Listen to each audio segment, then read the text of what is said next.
In the middle of Trump's furious attacks, Jasmine Crockett refused to back down.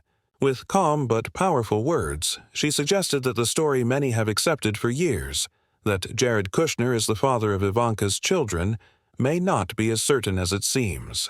The stage was set for what was supposed to be just another political debate.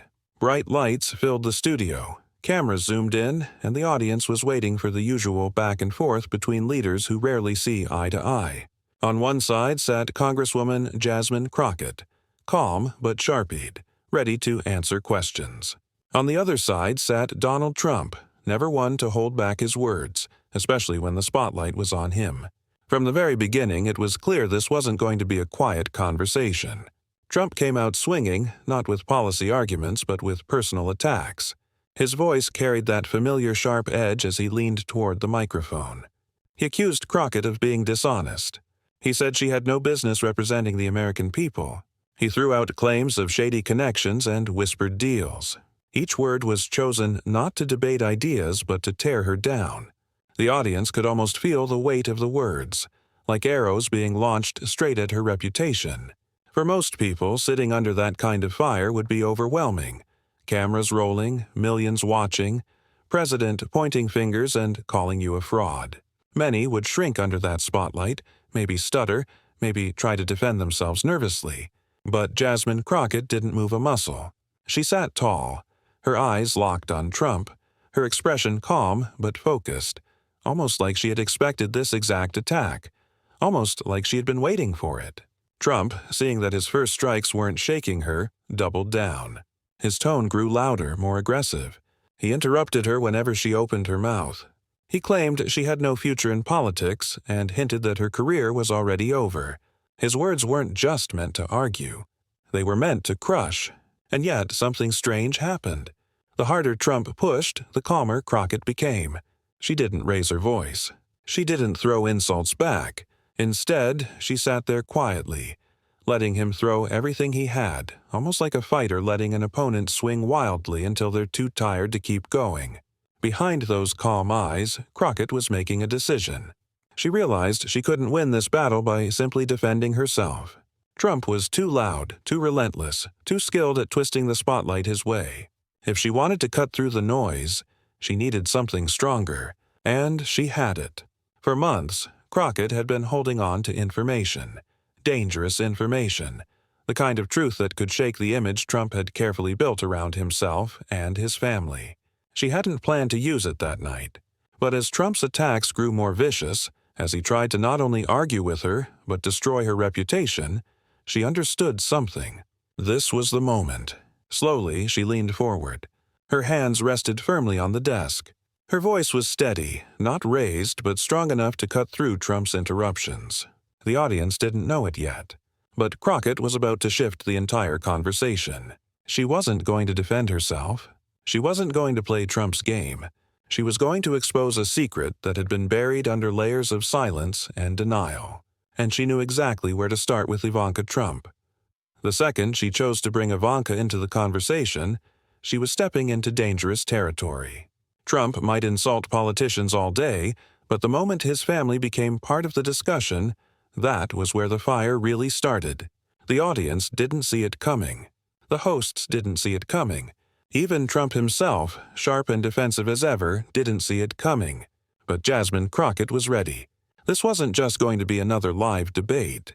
This was going to be the moment where hidden truths slipped into the light, where the fight between a powerful man and a determined congresswoman would cross into territory no one expected. The room grew tense. The cameras focused in. The audience leaned closer to their screens. And with a single sentence, Crockett would take control of the night. The moment hung in the air like electricity before a storm. Jasmine Crockett had sat through Trump's insults, his attempts to bulldoze her voice, and his loud attacks meant to crush her credibility. But now the tables were about to turn. She leaned in, her voice lower, steadier, more deliberate. Every eye in the studio locked on her.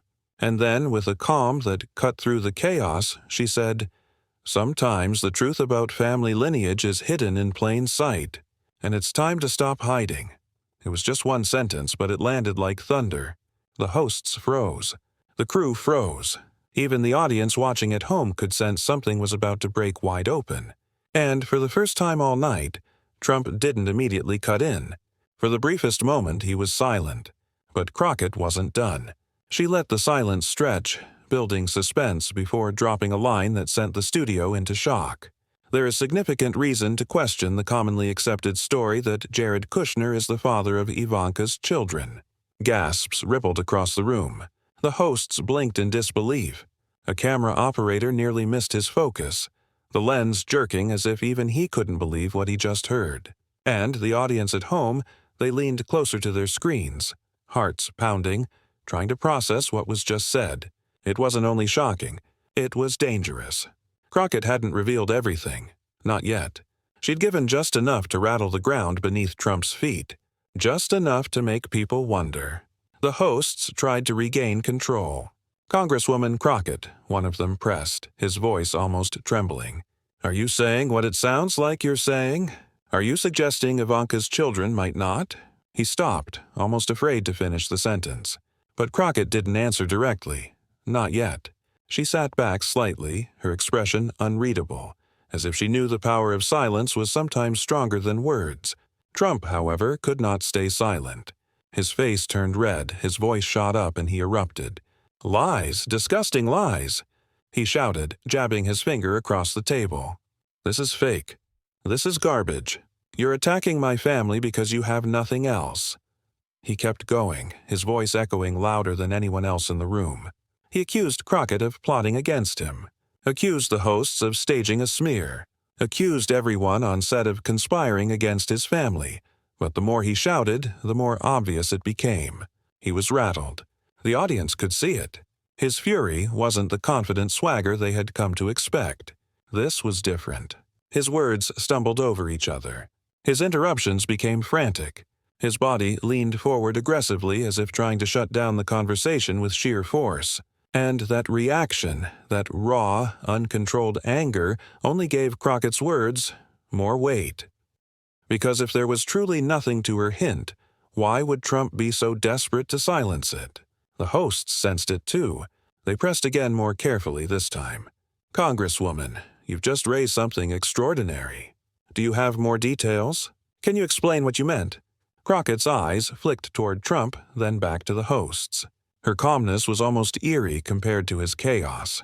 She chose her words carefully, not rushing, not spilling everything at once. "I think the American people deserve honesty," she said simply. "And sometimes the stories we're told don't match the evidence we uncover." The room tensed again, every second stretched longer than the last. Trump cut in with another furious denial, calling her a disgrace and an embarrassment. He tried to drown her out with volume, his voice practically shaking with rage. But Crockett didn't yell back. She didn't need to. She had planted the seed, the thought, the suspicion, and that's what made it so powerful. The audience watching didn't need all the details yet. They didn't need proof spelled out in that moment. All they needed was that question planted in their minds. What if Jared Kushner isn't the father of Ivanka's children? It was the kind of thought that couldn't be unheard. The kind of hint that lingered, whispered, and grew stronger the more someone tried to shut it down. And as Trump's fury filled the studio as he waved his hands and slammed the table, the contrast was striking. His anger only made Crockett look calmer, stronger, more believable. The more he tried to silence her, the more people wanted to hear what she had to say. And Crockett knew it. She hadn't revealed the full bombshell yet, not even close. But by choosing her words carefully, by letting the tension rise, she had already taken control of the entire broadcast. Everyone in that studio, hosts, crew, even Trump himself, understood one thing. Whatever was coming next, it was going to change everything. The second Jasmine Crockett dropped her cryptic hint, Donald Trump's composure began to crack. It wasn't a slow crumble. It was sharp, immediate, like a glass shattering on the floor. At first, he tried to laugh it off, an awkward, forced chuckle that didn't match the look in his eyes. He wagged a finger across the table and said, "Ridiculous. Absolutely ridiculous. Nobody believes that nonsense." But the tremble in his voice betrayed him. And then, almost in an instant, his temper exploded. His face turned red, his jaw tightened. and he leaned so far across the desk you'd think he was trying to step out of his chair. His voice rose with every word echoing through the studio. "Lies, pure lies," he shouted, stabbing the air with his finger. "This is a disgrace. This woman is a disgrace. She should be ashamed of herself for saying this garbage on television." The hosts shifted uncomfortably, trying to calm the chaos. But Trump wasn't listening. He talked over them, over Crockett, over anyone who dared to open their mouth. He didn't just want to disagree. He wanted to smother the conversation completely. But the more he shouted, the more it seemed like Jasmine Crockett had struck something raw, something sensitive. Because if her words were truly meaningless, wouldn't he just brush them off? Wouldn't he smile, shake his head, and call it silly? That's what confident people do when faced with baseless claims. They dismiss. They don't explode. But Trump wasn't dismissing. He was unraveling. Crockett, meanwhile, sat still. She didn't match his volume. She didn't throw back insults. She didn't even flinch. She simply watched him, calm, steady, her eyes locked on him, as if she could see right through the rage to the fear underneath. It was like watching two fighters in the ring, one swinging wildly with no control, the other standing firm, letting the storm rage without moving an inch. The hosts tried again to step in. "Mr. President, let her finish," one began. Trump cut them off instantly. No, she's not going to sit here and spread disgusting lies about my family. She's attacking Ivanka. She's attacking my grandchildren. It's evil. It's sick. And you're all letting her do it." He slammed his hand on the desk, the sound echoing like a gunshot in the tense studio. The crew shifted nervously behind the cameras. The hosts exchanged uneasy glances, and millions of viewers at home could see it plain as day. Trump wasn't just angry, he was shaken. Meanwhile, Crockett finally spoke again, her tone quiet, but cutting through the noise like a blade. "Mr. Trump," she said softly, "if what I said wasn't true, why are you so afraid of it?" That question hung in the air like smoke. The studio went still. For the first time all night, Trump didn't have an instant comeback. His mouth opened, then closed again before he roared into another denial. "This is disgusting. You're trying to ruin families. You're trying to destroy lives. You should be ashamed. This is all fake, all made up." But his fury no longer had the same weight. The louder he got, the more desperate he looked, and the calmer Crockett stayed, the stronger she appeared. The audience at home could feel it. The power had shifted. Trump's shouting wasn't silencing her. It was amplifying her. Every interruption, every outburst, every furious denial only made her hint sound more believable. The hosts leaned forward nervously, pressing again. "Congresswoman, this is serious. Are you saying you have actual proof?" Trump tried to jump in, waving his hands, shouting, "Don't answer that. Don't you dare answer that." But Crockett didn't even look at him. She looked straight at the hosts, her eyes steady, her voice unwavering. And in that moment, everyone in the studio and everyone watching at home realized something. Trump had lost control. The man who prided himself on dominating every stage, who never let anyone else steal the spotlight, was now drowning in his own fury. And Jasmine Crockett, calm and collected, was quietly pulling the ground out from beneath him. The clash had shifted. It was no longer Trump versus Crockett. It was Trump versus his own temper, and he was losing. The tension had reached its breaking point. Trump was red-faced, pounding the desk, spitting words faster than the microphones could catch. He was shouting about lies, conspiracies, disgrace. But Jasmine Crockett stayed perfectly composed, her hands folded neatly, her eyes locked straight ahead. The hosts leaned in, their voices trembling as they asked the question everyone at home was screaming in their heads. "Congresswoman Crockett, are you saying you have proof?" For a moment, silence blanketed the studio. Trump's chest heaved with rage. The audience held their breath, and Crockett, steady as stone, finally spoke. "My investigation," she said, her voice calm but sharp as glass, "uncovered compelling evidence that challenges the accepted story, and it points toward unexpected family connections, directly linked to Donald Trump." The words hung in the air like smoke after an explosion. The reaction was immediate. The hosts gasped. Crew members behind the cameras looked at each other in disbelief. The audience watching at home felt their hearts racing. Trump erupted. Lies. Total lies made up by losers, by haters, by people who want to destroy me. He slammed his fist again, his voice cracking under the weight of his anger. This is all fake. None of it is true. You're disgusting for even saying this on air. But Crockett didn't back down. She leaned closer to her microphone, her voice cutting through his rage like a blade through thick fog. I spent months on this investigation, she continued. I spoke to people close to your family. I verified documents that were never meant to see the light of day. I compared timelines, Ivanka's pregnancies, your whereabouts, your private movements, and the pattern is undeniable. The hosts froze. The studio filled with whispers, gasps, the shuffling of chairs. Trump barked denials, his words tumbling over each other as he waved his hands, trying to block the sound of her voice. But the more he shouted, the clearer she became. I have testimonies, she said firmly. Insiders from your own circle who could no longer carry the weight of what they knew. Leaked photographs, written records, evidence that directly challenges the story you've sold to the public. Trump pounded the desk again. None of it's real. You're lying. They're all liars. You're trying to destroy my family because you can't beat me any other way. His fury filled the room, but it only fed the moment. Viewers weren't seeing a calm leader denying an outrageous claim. They were seeing a man losing his grip on live television. And beside him sat a woman who wasn't blinking, wasn't breaking, wasn't even raising her voice. Crockett's next words came slowly, deliberately, like each one was a nail being hammered into the coffin of silence that had protected the Trump family for years. I didn't want to go here, but after tonight, after you tried to smear me with false accusations, I refuse to stay silent. The American people deserve to know who is shaping their future and what kind of secrets are being buried behind closed doors. The studio went dead quiet. Even Trump, for a split second, seemed stunned into silence. His eyes darted left and right, searching for a way to shut it down. Then, almost on cue, he launched back into his furious denials, his voice louder than ever. But the damage was done. Crockett had ripped open a door that could never be closed again. She had taken whispers and rumors and elevated them into the public eye. And she had done it in the one place where it couldn't be hidden, spun or quietly erased. Live on national television.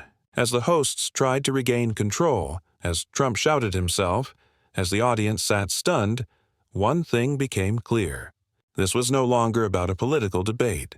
This was about power, truth, and secrets that could shake the foundation of a family and maybe even the country. And with every furious denial, Donald Trump made it look less like a baseless attack and more like Jasmine Crockett had struck the truth.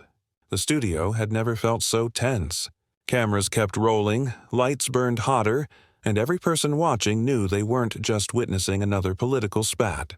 Something far deeper had just been pulled into the open. Donald Trump was still raging, his voice echoing across the set. He shouted about conspiracies, about people out to destroy him, about enemies who would stop at nothing. His fists hit the desk again and again, as if volume and force could erase what had just been said. But the more he shouted, the more hollow it sounded. His anger wasn't silencing the moment. It was fueling it. And Jasmine Crockett, she remained calm, steady, almost unnervingly composed. While Trump flailed and raged, she sat with the quiet power of someone who had already won the battle. Every denial from Trump only made her claims sound more believable. Every furious outburst made the contrast between them sharper. Finally, when the hosts managed to quiet the storm for just a second, Crockett spoke again, her voice low but carrying a weight that no amount of shouting could drown out. I didn't bring this forward to smear a family, she said. I brought it forward because when private secrets shape public power, the people deserve the truth. Too often the lives of those in charge don't match the image they sell to the country. And that disconnect, it matters. The hosts leaned forward, hanging on her every word. Even the audience, silent for what felt like minutes, seemed frozen in place. She continued, Tonight, I revealed this here live because if I hadn't, it would be buried, hidden, locked away where no one could question it. And I believe in accountability. I believe the truth doesn't belong to the powerful. It belongs to the people. Her words cut through the heavy air like a blade. And though she had not laid out every piece of evidence on camera, The message was unmistakable. This was only the beginning. Trump, however, couldn't contain himself. His face burned red, his hands waved furiously, and his voice cracked with rage. None of this is true. It's a hit job. She's lying to all of you. She should be thrown out of Congress for this. She should be sued. He pounded the desk once more, his fury boiling over for the world to see. But as his denials grew louder, his composure slipped further. What people saw wasn't just anger. It was fear. Fear that the questions Crockett had raised couldn't simply be brushed aside. Fear that once spoken aloud, this secret could never be shoved back into silence. The hosts, wide-eyed and shaken, tried to move on, but there was no moving on. The tension clung to the air. Every person in that studio knew the show had crossed into history. Every viewer at home knew they had just seen something raw, unfiltered, unforgettable.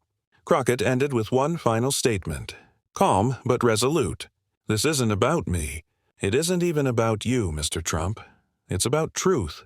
Because when the truth is hidden, democracy itself is at risk. And I won't let that happen. And with that, the conversation was over. Trump was still shouting, still red with fury. But Crockett's words lingered longer than his volume. The cameras caught it all. The fury, the calm, the clash of power and truth. And as the broadcast ended, one question burned into the minds of everyone watching. If this is what Crockett was willing to reveal live on air, what else does she have? The answer wasn't given that night, but the seed had been planted. The questions were alive, and no matter how loudly Trump denied, the echoes of Crockett's bombshell would not fade away. For the first time in years, the unshakable Donald Trump looked shaken, and the world had just witnessed it.